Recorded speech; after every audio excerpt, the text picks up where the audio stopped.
मैं डॉक्टर रमेश शुक्ला एक बार आपका फिर से स्वागत करता हूं आपके अपने online educational platform the Lucknow study station पर।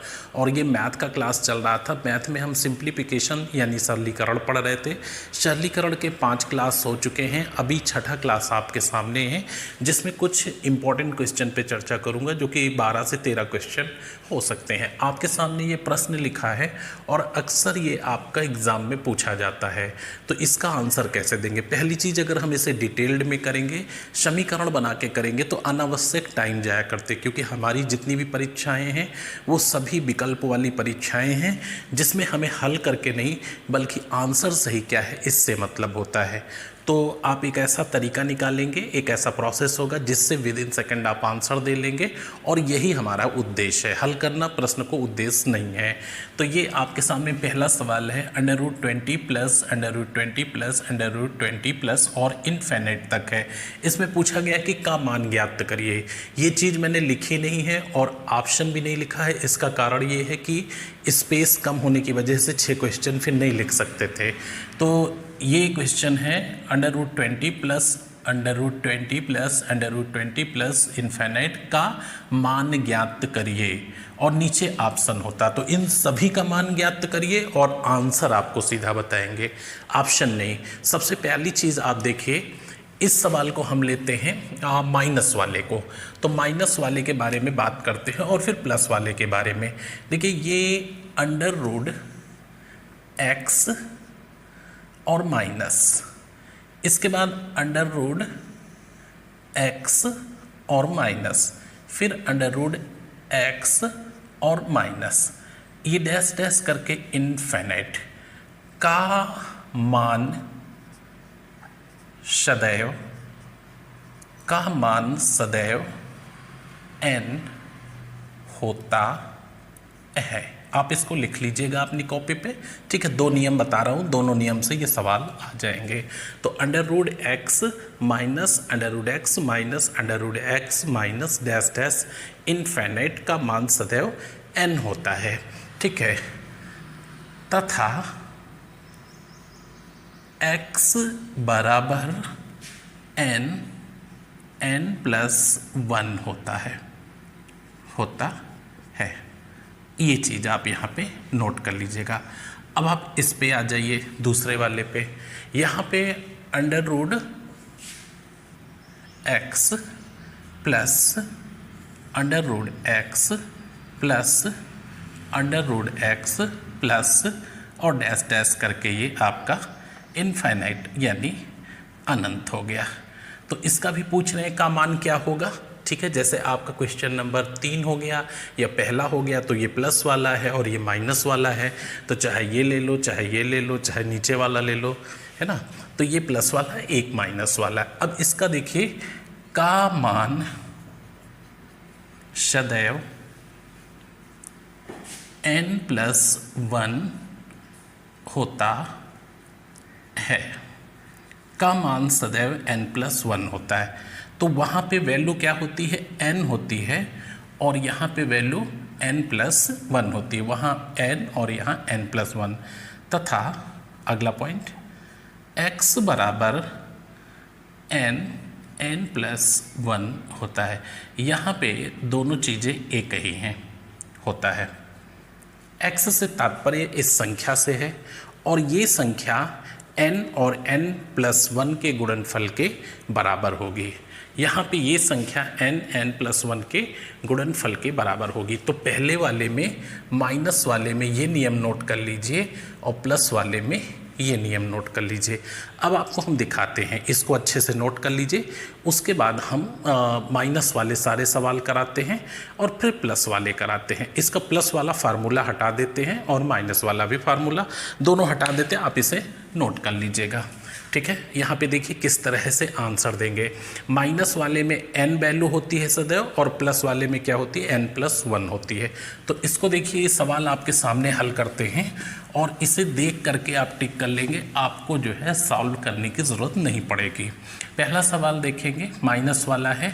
आपको कुछ नहीं करना है, b को ऐसी 2 संख्या में डिवाइड करिए जिनका मासा 1 हो। b को ऐसी दो संख्या में डिवाइड करिए जिनका मासा 1 हो। तो 20 का मतलब हुआ 4 गुणे 5, 4 गुणे 5, 20 का मतलब 4 गुणे 5 हुआ। यहाँ पे ये n है और ये n+1 है। तो आपने माइनस वाले में क्या पढ़ा है कि n इसका मान होता है, यानी छोटा वाला। छोटा जब माइनस हो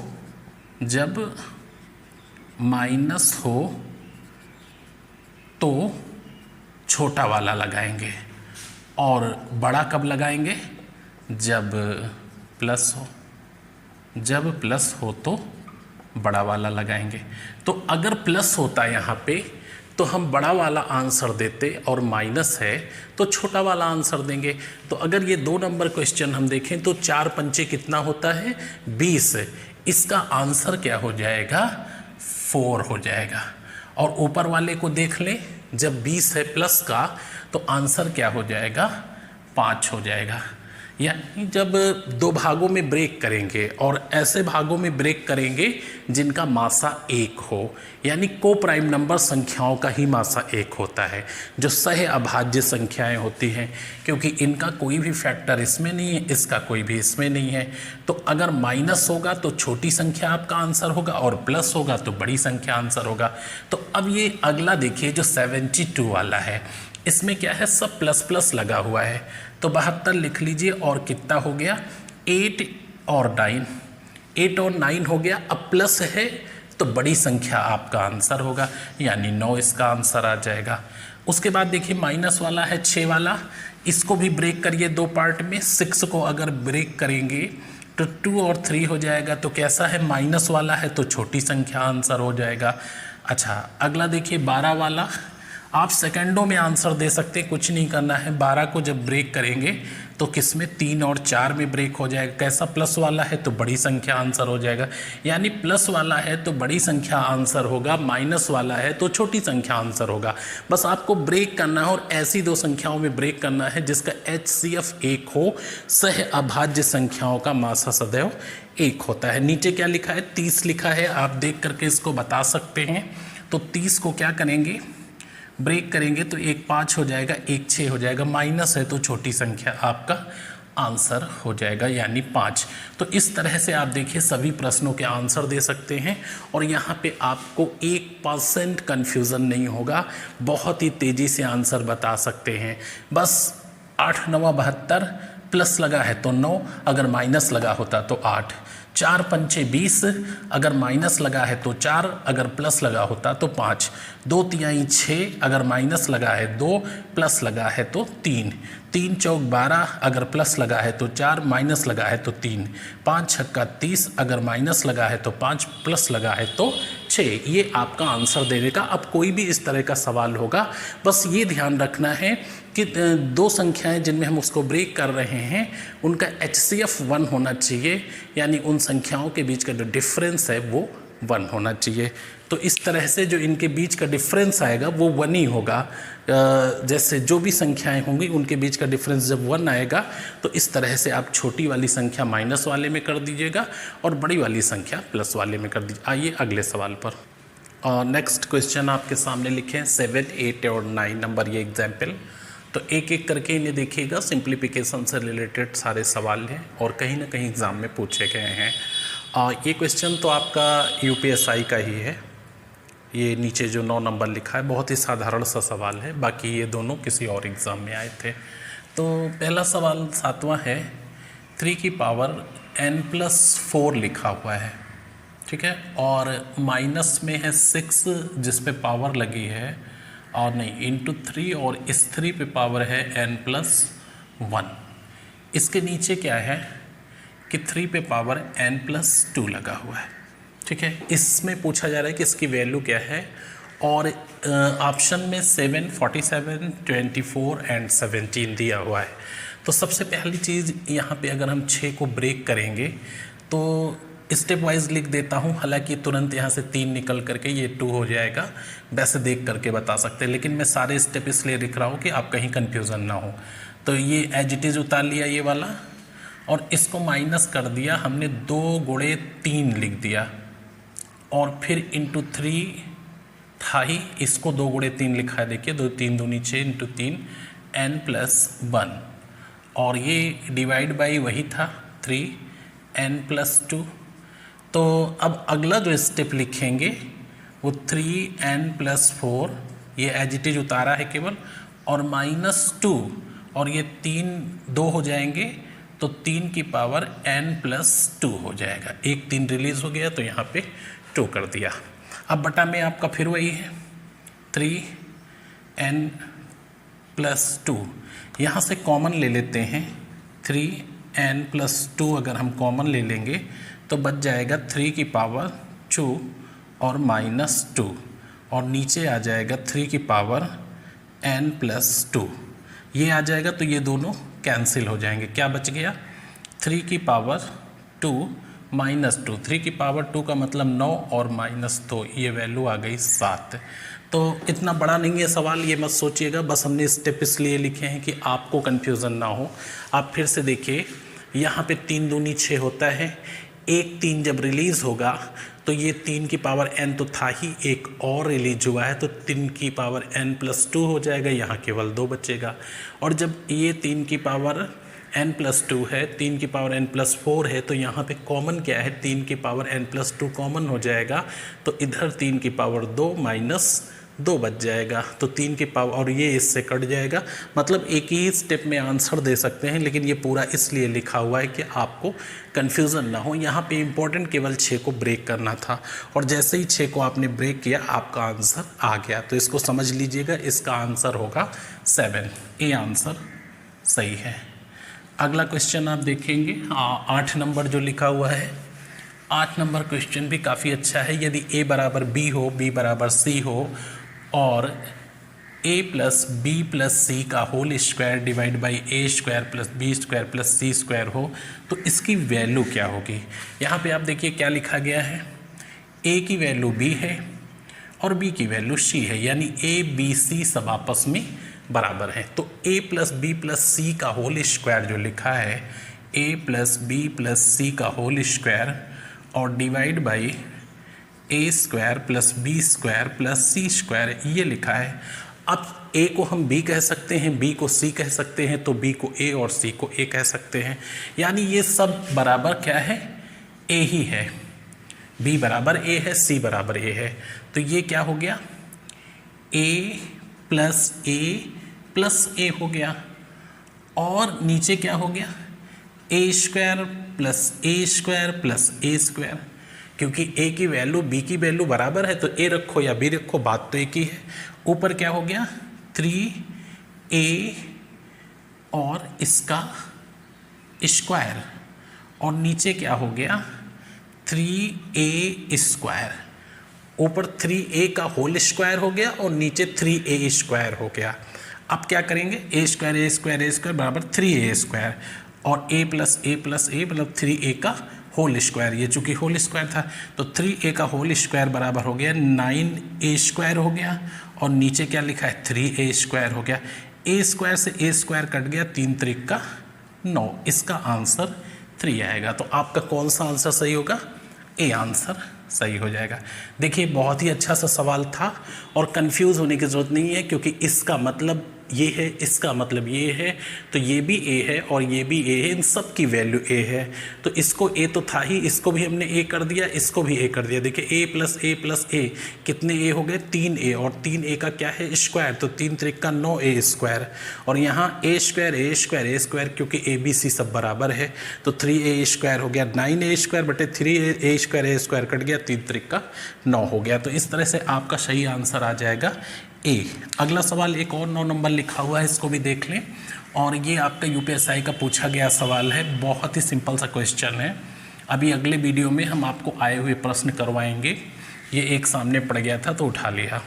अच्छा, इसमें क्या लिखा है कि 3/5 की जो पावर है वो x है, और ये इक्वल है किसके, 81/25 के, 625 के, ठीक है। तो आपसे पूछा जा रहा है कि अगर ऐसा हो, ये चीज़ इसके बराबर हो, तो आप हमें ये बता दो केवल कि x की पावर x का मान क्या होगा।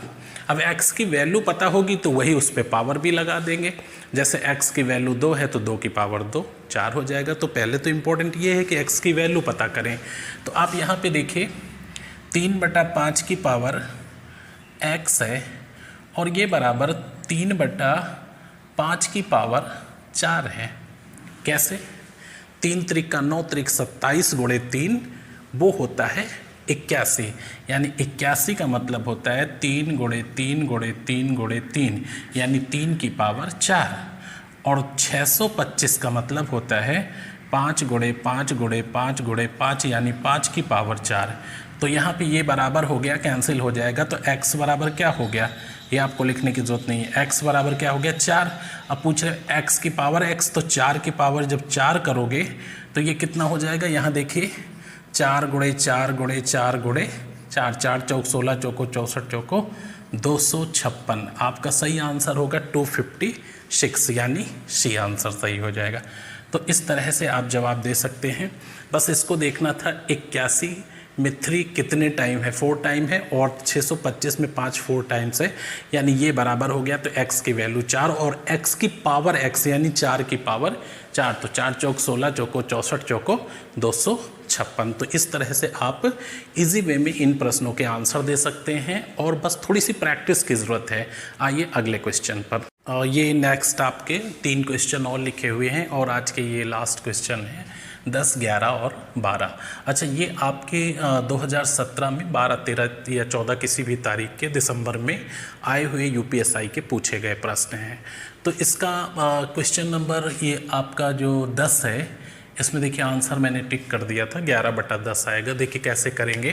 क्वेश्चन लिखा हुआ है 110/x और का 42/5 और ये बराबर 840 के है। तो x की वैल्यू क्या है, तो का मतलब आपने बॉडो मास में क्या पढ़ा है, ओनली मल्टीप्लाई का निशान, तो गुणे 42/5 हो गया और ये बराबर 840 के हो गया। अच्छा, 5 से अगर इसको हम काट दें तो कितना हो जाएगा, 22 हो जाएगा। तो ये 22 गुणे 42, पूरा लिख लेता हूँ, 22 गुणे 42 बराबर 840, इधर बटे में है तो उधर गुणे में हो जाएगा x। तो x बराबर अब क्या हो जाएगा, 22 गुणे 42 बटा, गुणा करने की ज़रूरत नहीं है, ऐसे ही रखिए, 40 हो गया। अब 42 दूना क्या होता है, 84। तो x बराबर 22/20 हो जाएगा और x बराबर क्या आ जाएगा, 2 से काट दीजिए, 11/10। तो आपका आंसर ए सही होगा, 11/10। केवल का मतलब गुणे का निशान होता है और ये चीज़ बोडो मास में आप अच्छे से पढ़ चुके हैं। इसके बाद अगला सवाल देखिए, 11 नंबर काफ़ी इंटरेस्टिंग है। 11.96 into 11.96 plus 11.96 into Y plus 0.04 into 0.04 एक पूर्ण वर्ग होगा। एक पूर्ण वर्ग होगा यदि y बराबर हो। तो y की वैल्यू क्या है, ये आपसे पूछा जा रहा है। देखिए लिख लेता हूँ पूरा, 11.96 इंटू 11.96 प्लस 11.96 और यहाँ पे इंटू वाई प्लस 0.04 इंटू 0.04। अभी आप देखिए यहाँ पे है क्या, अगर 11 को 0.96 को हम a मान लें और इसको b मान लें तो आपको कुछ दिख रहा होगा, एक फार्मूला बीजगणितीय उसमें लिखाया है a प्लस बी का होल स्क्वायर। तो a प्लस बी का जो होल स्क्वायर होता है यही एक पूर्ण वर्ग संख्या है और ये बराबर a square plus B square plus 2ab होता है। तो यहाँ पे आप देखिए, ये आपका हो गया a स्क्वायर यानी मतलब ये, और ये आपका हो गया b स्क्वायर मतलब ये, प्लस 2ab। तो यहाँ पे ये आपका a है 11.9 और 6 इंटू वाई, 11.96 इंटू वाई, ये बराबर 2ab के है, राइट। तो a का मतलब तो 11.96 है, तो a यहाँ से कैंसिल कर देता हूँ, 11.96 हो गया। तो ये y बराबर क्या हो गया, 2b के हो गया और y बराबर हो गया 2 इंटू बी का मतलब 0.04 हो गया, तो y बराबर 4 दूनी 8.08 हो गया। देखिए अगर बीजगणितीय फार्मूला मालूम होता तो इस प्रश्न का आंसर कितने इजी वे में दिया जा सकता था, अदरवाइज देखने में लग रहा है बहुत कठिन है। तो ऐसा कुछ नहीं है, ये a स्क्वायर लिखा हुआ है, ये b स्क्वायर लिखा है और इसका मतलब 2ab, तो इसमें a तो है ही है, y का मतलब क्या हुआ 2b, ये a into a square, b into b b square plus 2ab a plus b का होल स्क्वायर, तो a तो है ही है, y का मतलब 2b हो गया और b का मतलब आप कह रहे हो 0.04, तो 2b का मतलब 0.08 हो गया। तो बहुत ही इजी वे में आप आंसर दे सकते हैं। आपका सही आंसर क्या होगा, सी सही हो जाएगा आंसर। इसके बाद देखिए ये अगला सवाल जो 12 नंबर लिखा हुआ है, ये आपका क्वेश्चन 12 नंबर बहुत ही इजी है और ये सवाल छूटने नहीं चाहिए। गलत होने की बात नहीं कर रहा हूँ, गलत तो ये किसी का नहीं होगा, लेकिन अंडर प्रेशर होता क्या है कि ये सवाल हमारे छूट जाते हैं। तो ये सवाल हमारे छूटने नहीं चाहिए, ये हमारे दिख जाने चाहिए और इन्हें हम कर लें। अगर ये सवाल छूट जाता है हमारा तो यकीन मानिए कि बहुत ही दुर्भाग्यपूर्ण होगा। तो देख करके आंसर दे सकते हैं। क्या लिखा है, 30 का 80% एवं 25 के 4/5, 25 का 4/5 में डिफरेंस क्या है, अंतर क्या है। तो 30 का 80%, वैसे तो सब वर्बली है, कितना हो गया 24। ये आपका यूपीएसआई का आया हुआ सवाल है और इसके भी अंक आपके 2.5 ही थे, 4/5, 5 × 5 = 25, 5 चौको 20, इसका डिफरेंस 4 आएगा और आपका आंसर ये सही होगा। तो ऐसे सवाल गलत या सही नहीं मैं आपसे पूछ रहे, बस छूटने नहीं चाहिए, किसी का भी ये सवाल गलत नहीं होगा, देख करके वो टिक कर सकता है। तो ये तीनों सवाल आपके यूपीएसआई के थे, बाकी अगले वीडियो में चर्चा करेंगे। तब तक के लिए शुभकामनाएं, धन्यवाद।